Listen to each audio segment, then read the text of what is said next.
pessoal, estamos de volta aí para o nosso segundo momento de revisão da unidade 2. Eu sou o professor Gilson Dias, estamos aí no nosso processo de formação do nosso 7º ano do ensino fundamental, né? Já fazendo o nosso momento de revisão. Chegou o momento de voltar um pouco no tempo para compreender o que nós estudamos e nos preparar bem para a nossa avaliação. Então, antes, já começando o nosso processo avaliativo, né, nós vamos começar aí revendo um vídeo que foi passado durante umas aulas para a gente, né, durante o nosso conteúdo, sobre o ciclo da borracha na Amazônia. Vou chamar aqui com vocês o professor Ananias Neto, da disciplina de História, para voltar a nos explicar sobre o ciclo da borracha na Amazônia. Com você, professor.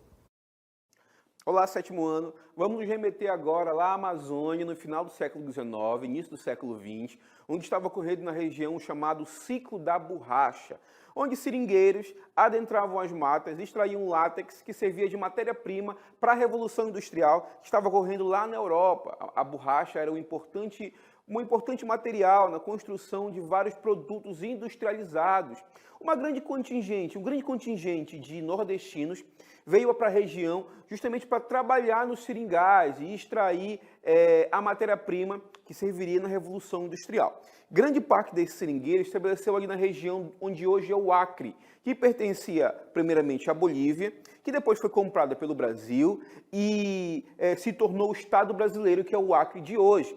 Naquela região também, gente, foi construída a chamada Estrada de Ferro Madeira Mamoré, que servia justamente para escoar a produção de borracha, que serviria para a latente revolução industrial que ocorria na Europa naquele momento. A partir da década de 30, final da década de 30 e a década de 40, a Amazônia passou por um novo momento de ocupação territorial, com o chamado segundo ciclo da borracha, a vinda para cá dos soldados da borracha. O que eles vieram fazer aqui, professor? A gente sabe que lá entre 39 e 45 ocorreu no mundo a Segunda Guerra Mundial e a produção de borracha, que anteriormente estava na Ásia, se deslocou novamente para a região amazônica. Então, o governo Vargas assinou os chamados Acordos de Washington, que, com a criação de órgãos governamentais, subsidiou a vinda de um novo contingente de imigrantes, ou melhor, de imigrantes nordestinos para a região amazônica. Mais uma vez, para a exploração da borracha, só que dessa vez no chamado segundo ciclo da borracha, o ciclo dos soldados da borracha. Ok, galera? Um outro momento para a gente entender essa expansão territorial e populacional aqui na Amazônia ocorreu nos chamados governos militares, onde grandes projetos vieram para a região. E o lema era o seguinte: integrar para não entregar. O que significa isso, professor? Eles buscavam integrar a região amazônica ao restante do Brasil, principalmente ali ao eixo sul e sudeste. Com isso, grandes projetos vieram para a região e a gente pode destacar, por exemplo, a criação da SUFRAMA, a abertura de rodovias, como a própria Transamazônica, e também grande contingente de investimentos que tinham a finalidade também de abrir novas fronteiras agrícolas para a região. Se deu em um novo momento de expansão territorial e populacional aqui na região. Muito bem, pessoal. Quero agradecer ao professor Ananias pela sua participação e ele traz para nós 3 momentos importantes do desenvolvimento econômico da região amazônica, né? Como vocês perceberam, ele fala no primeiro ciclo da borracha, né? Aí nós estamos falando do século XIX, início do século XX, fim do século XIX, início do século XX, né? No momento em que Manaus e Belém se tornaram as grandes metrópoles, né? Que expandiram a questão da produção da borracha para o mundo todo. Ele fala muito bem, lembrado, do momento histórico em que isso acontece, o que está acontecendo no mundo para que Manaus e Belém se tornem esse polo de produção de borracha para o mundo. Estamos aí com um processo de revolução industrial. Isso mesmo, a primeira revolução industrial na Europa faz com que seja necessária a produção de látex, né, da seringa, né? E aí essa seringa é levada à Europa para a produção de pneus e todos os derivados que vão ser utilizados depois. Mais tarde, ele faz a narração do segundo processo de ocupação da Amazônia, isso mais precisamente no século XX, né, durante a Segunda Guerra Mundial, mais precisamente, com os soldados da borracha, né, migrantes nordestinos que vêm para a região amazônica na tentativa de melhorar a sua qualidade de vida. Então nós temos aí um momento na história, século XIX, metade do século XX, mais precisamente na Segunda Guerra Mundial, e o terceiro momento de desenvolvimento da Amazônia, que é a partir dos grandes projetos.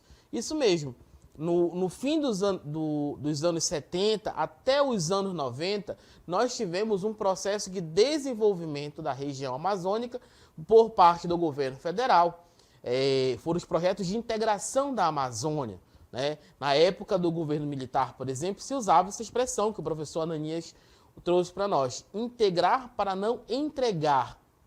Na época, a tentativa dos governos era ligar a região amazônica com o restante do território nacional, principalmente com a abertura de rodovias. Isso mesmo. Aqui na nossa região, nós temos uma grande dificuldade de transporte rodoviário. O Brasil acabou optando por esse tipo de transporte, apesar de que já se sabe hoje, por exemplo, que o transporte hidroviário, que é por meio dos rios, e o transporte ferroviário, que é por meio das estações de trem, é muito mais barato do que o transporte rodoviário, né? Principalmente agora, por conta do aumento dos combustíveis, enfim. Mas na época dos anos 70 até os anos 90, se optou por esse modelo de transporte para a região amazônica.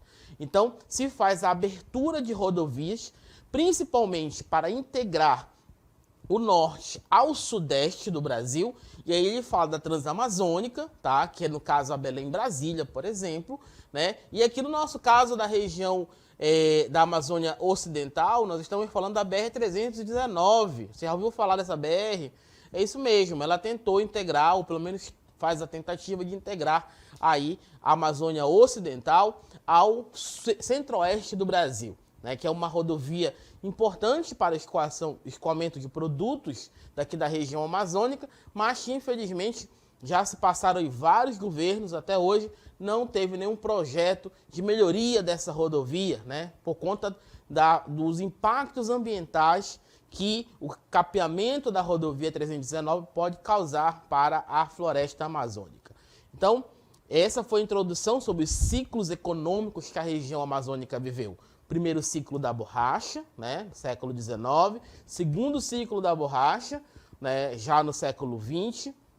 E o terceiro ciclo, que é o ciclo dos grandes projetos para a Amazônia. Tá bom? Agora vamos retomar o nosso processo de revisão a partir da exploração dos recursos naturais. A Amazônia se torna um grande celeiro de exploração. Agora, principalmente no século XX, o governo passa a olhar para a Amazônia como um grande espaço de exploração de minério. Isso mesmo, vamos encontrar aqui na região gás, petróleo, minério de ferro, ouro, né, e outros minerais que vão ser alvo de grandes disputas territoriais aqui na Amazônia. Acompanha com a gente.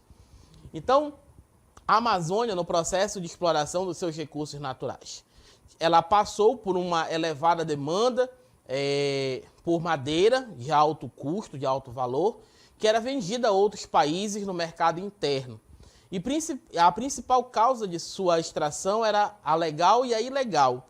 O processo destrutivo da vegetação, por conta dessa atividade econômica, ocorre gradualmente. Você tem imagens aí de áreas de devastação da floresta amazônica, principalmente em busca de madeiras nobres. Tá? É claro, eu posso citar aqui vários tipos de madeira, mas você observa na imagem aí que elas estão entulhadas, né, uma em cima da outra, que dá a intenção aí de que nós temos uma área grande de floresta devastada, tá bom? Esse é um dos motivos também principais que fala que é a questão da exploração ilegal de madeira. Existe a exploração legal da madeira, permitida por lei, né?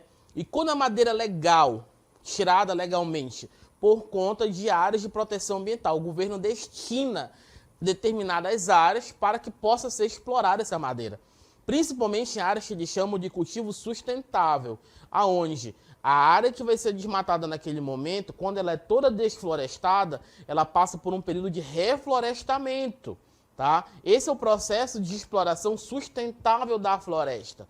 O único problema desse processo de reflorestamento sustentável é a perda da biodiversidade. O único não, um dos maiores problemas é a perda da biodiversidade. Enquanto você tem uma floresta densa, uma variedade de espécies, de árvores, de animais, numa floresta controlada você tem apenas uma espécie ou duas no máximo sendo controladas e monitoradas por equipamentos de satélite. Outra forma de exploração da Amazônia é a mineral. Acompanha com a gente. A Amazônia possui diversas províncias geológicas e muito rica em minerais metálicos. O maior projeto de exploração foi o projeto Carajás, lá no Pará, que localizando a maior província mineral do planeta e possui o maior minério de ferro de melhor qualidade do mundo.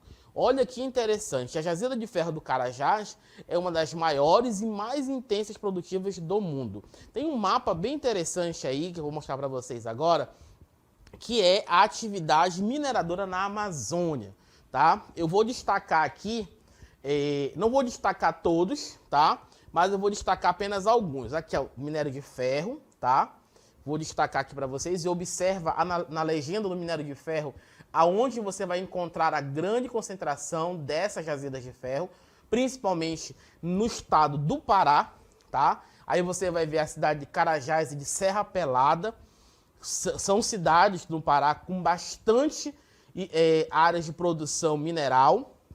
Aqui, ó, ferro, ouro, níquel, tudo isso aqui no Pará, tá? Observa só pela legenda que eu tô marcando para você aqui, tá? Cobre, somente no estado do Pará, tá? Prata e manganês. Só aí nós temos aí uma concentração enorme de minério de ferro. No Amazonas nós vamos encontrar jazidas de ouro, tá? Nós vamos encontrar jazidas de casquerita também, importante minério para a construção civil. Vamos encontrar ouro na região da Amazônia, mas a principal área de concentração, de exploração desse minério de ferro é no estado do Pará, tá bom? E, consequentemente, nós vamos encontrar bastante exploração mineral nessa região.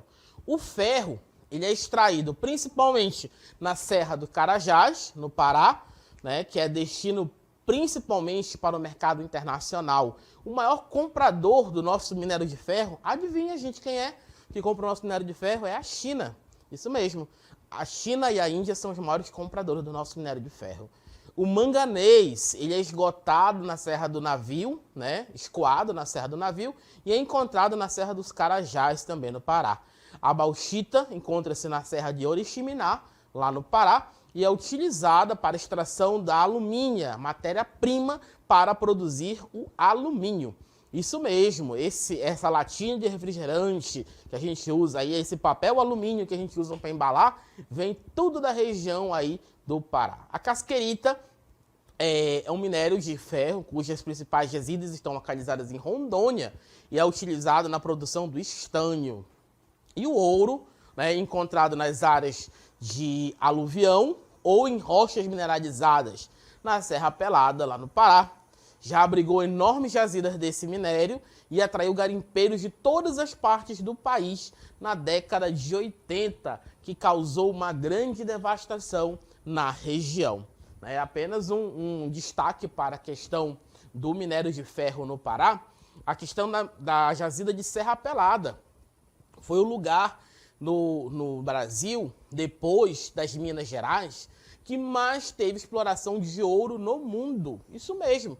Né? A jazida de Serra Pelada foi o lugar que mais teve exploração de ouro no Brasil, né? No Brasil recente do século XX. Existem registros históricos e geológicos que mostram que foram tiradas mais de 60 toneladas de ouro da região da Serra Pelada. A maior pepita de ouro já encontrada no mundo foi encontrada nessa região aí da Serra Pelada, lá no Pará. Se você pesquisar depois na internet, você vai encontrar que desse lugar hoje existem apenas grandes crateras, né? Não existe mais atividade mineradora tão intensa como nos anos 80, anos 90, mas ainda existe atividade de mineração nessa região muito intensa por conta ainda de registros geológicos da incidência de ouro nessa região, tá bom? Ainda agora falando da questão da Amazônia, vamos falar dos povos que vivem na floresta, né? É claro que nós estamos falando de uma região habitada, estamos falando de uma região do Brasil em que existe gente morando.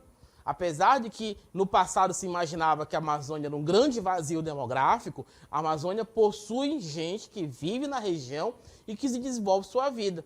Quem são eles? São os povos tradicionais. Acompanha com a gente. Quem são eles? Indígenas, seringueiros, castanheiros, etc. Eles têm como modo de vida a extração de produtos como a borracha, a castanha, a batata, óleos vegetais e tantos outros. Tem uma imagem que mostra aí a representação dos povos originários, tá bom? Dedicam-se à caça, à pesca, né? A pesca não predatória, isso é importante destacar, né? E a agricultura de subsistência. O que é a pesca não predatória? Eu pesco apenas para o meu alimento, da minha família, né? Eles precisam da mata e dos rios para sobreviver e usam os recursos naturais sem destruí-los, tá bom? Então temos aí o registro, né, da presença dos povos indígenas na Amazônia, os povos originários. Até o termo povos indígenas a gente tem retirado um pouco sobre isso. São os povos que dão origem à região amazônica. A maioria dos povos originários e comunidades tradicionais que habitam as florestas tropicais são grandes responsáveis pela defesa desses territórios e, consequentemente, pela preservação dessas áreas florestadas, tá bom? Então, aqui falando da Amazônia, nós estamos aqui com uma riqueza biológica muito grande, isso é importante destacar, né? Nós temos uma região, povos que estão aqui muito antes da chegada do colonizador, e esses povos contribuíram e contribuem para o desenvolvimento da Amazônia. É claro que não são todos os grupos étnicos que fazem parte desse grupo de proteção, né? Nós estamos acompanhando recentemente a questão da perseguição às lideranças indígenas. Infelizmente, estamos vendo aqueles que defendem a preservação da floresta em pé sendo perseguidos, torturados e infelizmente mortos, né? Mas é importante destacar que existem grupos que estão interessados na proteção da Amazônia. Isso é um tema que nós trabalhamos aqui na nossa aula. Agora vamos para um outro tema muito interessante, que é a questão da migração. Você já parou para pensar o que é migração? Migração é o deslocamento de indivíduos de uma região para outra, de um país para o outro, enfim, né? Quando eles se deslocam, ocorrem que o interior do país recebe o nome de migrações internas. Grave esse nome aí, migrações internas, é quando você está dentro do seu país. Ou também migrações nacionais, tá? Esse conceito é bem interessante. Quando ocorrem entre outros países, trata-se de migrações externas ou internacionais. Eu quero que você destaque bem e guarde esse conceito, que migração é esse deslocamento dos indivíduos. Existem dois tipos de migração. Quando você migra localmente, chamada de migração interna, e quando você migra para outro país, migração externa. Aí eu fico para vocês e lanço a pergunta. Vocês, nossos alunos do nosso 7º ano, né, são migrantes? São migrantes internos? São migrantes externos? Conhecem alguém que saiu do país em busca de outras condições de vida, de trabalho? Enfim, para exemplificar melhor isso, eu vou trazer aqui para a gente o nosso curumim, o nosso melhor aluno de geografia, que vai explicar para a gente o que seriam essas migrações interregionais ou regionais. Acompanha. Então, o nosso coleguinha curumim vai mostrar um exemplo de migração interregional, tá? Que é aquela relativa a uma migração de pessoas dentro de uma mesma região, que pode ocorrer entre unidade da federação ou de uma localidade para outra. Por exemplo, aqui saindo da Bahia para o Maranhão, ele está classificando para nós como uma migração interregional. Por quê? Porque apesar de ter saído da Bahia, ido para o Maranhão, ele ainda está na região nordeste do Brasil. O segundo exemplo que eu vou trazer para vocês agora, tá? O segundo exemplo é a migração dentro do estado. Vamos acompanhar. dentro do estado. Agora eu vou sair lá de Guajará, o curumim vai sair de Guajará até Manaus, né? Então, ele saiu da região norte, por exemplo? Não, ele continua dentro da região norte, continua dentro do estado do Amazonas, ele apenas mudou de município, tá bom? Então, ele saiu de Guajará e veio morar aqui para Manaus. O terceiro exemplo agora que eu vou trazer para vocês, esse é um pouquinho maior, ele é interregional. A migração que a pessoa faz de uma região para outra. Eu vou sair do Rio Grande do Sul e vou até o Mato Grosso. Então, eu saí da região sul do Brasil e estou indo para a região centro-oeste, tá bom? Então, esses dois exemplos. Eu posso fazer a migração regional, saindo de uma região para outra, da mesma região, por exemplo, né? Eu saio, como eu mostrei no exemplo para vocês, da Bahia para o Maranhão, tá? É regional, intrarregional, né? Mas ainda estou na região Nordeste, por exemplo, né? Ou posso sair também dentro do meu município, né? Dentro do meu estado, né? No caso, o exemplo seguinte, quando você sai do interior do Amazonas à capital, por exemplo. Eu citei Guajará aqui como exemplo para nós, mas podemos usar qualquer outro município do Amazonas como exemplo, né? É interregional, né? Agora, quando é de uma região para outra, né? Interregional separadinho aí, né? Quando você sai, por exemplo, de uma região para outra, como o exemplo que eu dei para vocês, quando você sai lá do sul do Brasil para a região centro-oeste, tá bom?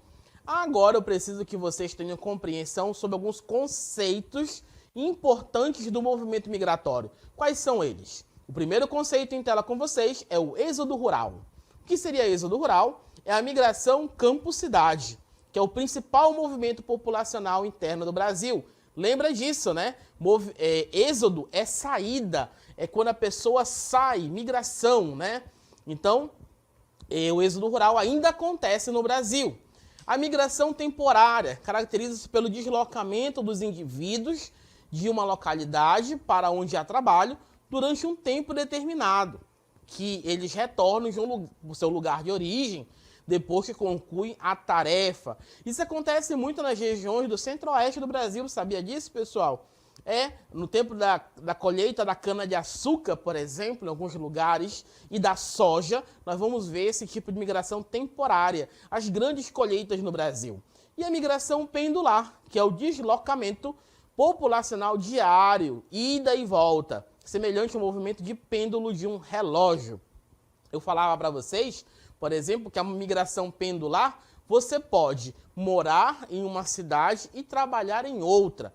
Aqui, por exemplo, fica um pouquinho mais complicado explicar isso, mas imagina você, morando aqui na capital do Amazonas, Manaus, né? Eu posso trabalhar aqui em Manaus e morar em Iranduba, né? Eu posso fazer essa viagem de ida e volta todo dia por causa da ponte que interliga os dois municípios. Existem pessoas que moram em Iranduba e trabalham em Manaus. Ou eu posso morar em Manaus e trabalhar em Iranduba. Outra cidade próxima da gente, que dá para fazer esse movimento pendular, é a cidade de Presidente Figueiredo, onde você pode morar em Presidente Figueiredo, trabalhar em Manaus, ou vice-versa, trabalhar em Manaus e morar em Manaus e trabalhar em Presidente Figueiredo, né? Aí no seu município, aí na sua comunidade, existe alguém que faz esse movimento pendular, né, de ir e voltar para a região do município todos os dias? Você pode falar daqui a pouquinho para a gente no nosso momento de interatividade, tá bom?